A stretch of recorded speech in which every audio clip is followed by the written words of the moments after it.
రూపాయలతో పాటు ఓ చేతి గడియారం కర్చీఫ్ దొంగతనం కేసులో ముగ్గురు నిందితులుగా బుక్కయ్యారు. అందులో నుంచి ఇద్దరిని పోలీసులు పట్టుకున్నారు. వాళ్ళిద్దరూ నేరం అంగీకరించారు. అయితే ఒక్కడు మాత్రం పోలీసులకు చిక్కలేదు. అతడు పోలీసులకు చిక్కకుండా పరారీలో ఉన్నాడు. అది కూడా గత 51 ఏళ్లుగా పరారీలో ఉండటంతో ఎలాంటి ఆధారాలు దొరకలేదు. చివరికి అతన్ని 5 దశాబ్దాల తర్వాత ఎటువంటి ఆధారాలు లేనందున నిర్దోషిగా కోర్టు వెల్లడించింది. అతడిపై ఉన్న అన్ని వారెంట్లు రద్దు చేసింది. దీంతో ఇప్పుడు ఆ దొంగతనం కేసుతో పాటు కోర్టు తీర్పు కూడా దేశవ్యాప్తంగా సంచలనాన్ని రేకెత్తిస్తుంది. దొంగతనం కేసులో ఇద్దరు శిక్ష అనుభవించగా ఒకడు మాత్రం పోలీసుల చేతికి చిక్కకుండా తప్పించుకోవడమే కాకుండా ఇన్నాళ్లకు ఆధారాలు లేకపోవడంతో నిర్దోషిగా ప్రకటించబడడం అందరినీ ఆశ్చర్యానికి గురి చేస్తోంది. 5 దశాబ్దాల పాటు కేవలం రూపాయల దొంగతనం కోసం సాగిన కేసు పూర్తి వివరాలు తెలుసుకోవాలనుకుంటే లెట్స్ వాచ్.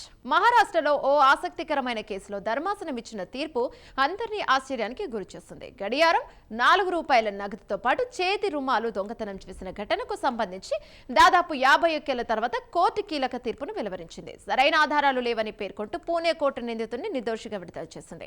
ఇక దీంతో రూపాయల దొంగతనం కేసులో కోర్టులో విచారణ ముగియడానికి ఏకంగా 51 ఏళ్లు పట్టడం మన న్యాయ వ్యవస్థ తీరును ఎండగడుతోంది. ఇక దీంతో పాటు సరైన సాక్ష్యాధారాలు లేవని 5 దశాబ్దాల తర్వాత కేసును కొట్టేయడం అందరినీ ఆశ్చర్యానికి గురిచేస్తోంది. ఇక ఈ కేసు వివరాల్లోకి వెళ్తే 1974లో పూణేలో బండ్ గార్డెన్ పోలీస్ స్టేషన్ పరిధిలో ఓ దొంగతనం జరిగింది. ఈ చోరీలో గడియారం, రూపాయల నగదుతో పాటు చేతి రుమాలు గులాబ్ సాహు జాదవ్, ముకుంద కెర్బా వాగ్బారే, రాజారాం తుకారం కాలే అనే ముగ్గురు నిందితులు.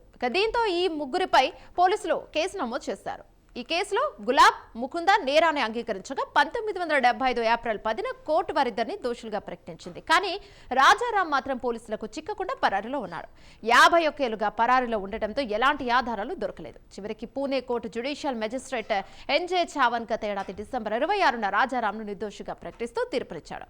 అతడిపై ఉన్న అన్ని వారెంట్లు రద్దు చేశాడు. అయితే దొంగతనం చేసిన కేసులో 51 ఏళ్ల తర్వాత నిందితుడు నిర్దోషిగా తేలడం అందరినీ ఆశ్చర్యానికి గురిచేస్తోంది.